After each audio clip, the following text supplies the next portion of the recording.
If you want to stop the auto-renewal of your Shopify subscription, follow these straightforward steps to manage your billing settings effectively. Step 1. Log into your Shopify account.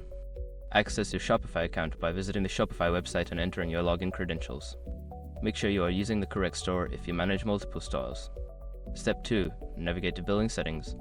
Once logged in, click on Settings located at the bottom left corner of the admin panel. From the Settings menu, select Billing to view your current billing information and subscription details. Step 3. Review your subscription. In the billing section, review your current subscription plan and the auto-renewal settings. This will help you understand when your next payment is scheduled and the terms of your subscription. Step 4. Disable auto-renewal. Look for the option related to auto-renewal or subscription renewal.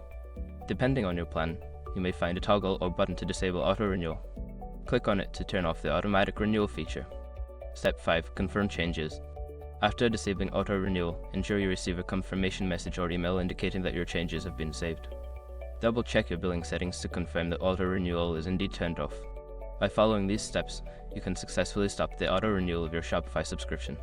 If you have any questions or need further assistance, consider reaching out to Shopify support for help.